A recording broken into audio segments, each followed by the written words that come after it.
बड़ी खबर आपको बता दें, पुलिस ने पुणे रेप केस का आरोपी दत्तात्रेय रामदास गाडे को उसी के गांव से गिरफ्तार कर लिया है। ये बड़ी जानकारी मिल रही है। तो आरोपी अपने गांव के ये गन्ने के खेत में 25 फरवरी को वारदात देने के बाद से छिपा हुआ बैठा था, जिसको गिरफ्तार करने के लिए पुलिस की 13 टीम लगी हुई थी। खोजी कुत्तों और ड्रोन्स को भी तैनात किया गया था। लगातार निगरानी रखी जा रही थी। आरोपी दत्तात्रेय रामदास गाडे पर 1 लाख रुपए का इनाम भी घोषित किया गया था।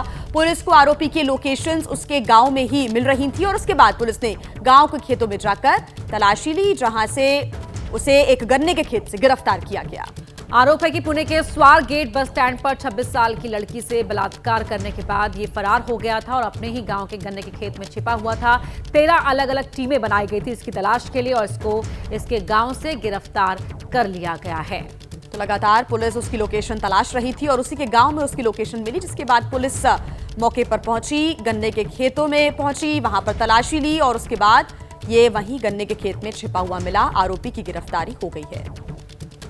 पुलिस 2 दिन पिछले उसको ढूंढ रही थी, उसी के गांव में वो आया था और पुलिस की जो ये इंफॉर्मेशन है वो अब सच निकली और पुलिस ने उसी गांव में से अब उसे गिरफ्तार कर लिया है। शिरूर गांव में करीबन पिछले 2 दिन से पुलिस यहाँ पर है। करीबन 100 से ज्यादा पुलिस होंगी। उसी के साथ इधर डॉग स्क्वाड था, ड्रोन कैमरा और आखिर में आज रात को पुलिस ने उसको गिरफ्तार कर लिया है। वहीं आरोपी की गिरफ्तारी पर पुणे के डीसी क्राइम से हमारे संवाददाता मिकी घई ने बात की, सुनिए। हमारे साथ डीसीपी सर है। सर, हमने उसको गिरफ्तार किया है, कैसे गिरफ्तार किया, कहाँ था वो? गांव के एक भाग से उसे ताबे में लिया गया है और उसे आगे की जांच के लिए पुणे हम लोग भेज दिए है।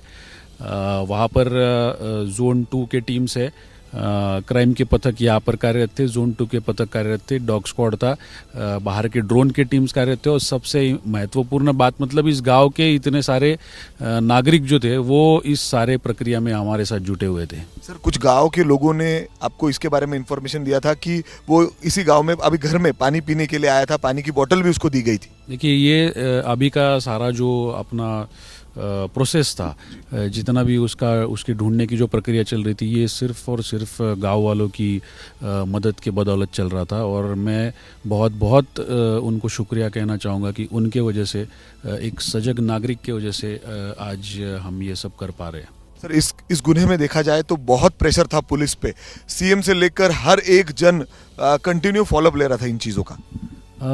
बिल्कुल ऐसा कह सकते हैं। ये इस प्रकार के जो गुन्हे होते, ये सोसाइटी के अगेंस्ट किए गए संगीन गुनों में से, तो इसलिए सबकी ये कोशिश रहती है कि जल्द से जल्द आरोपी पकड़ा जाए और जल्द से जल्द उसका इन्वेस्टिगेशन कंप्लीट करके उसे सजा हो।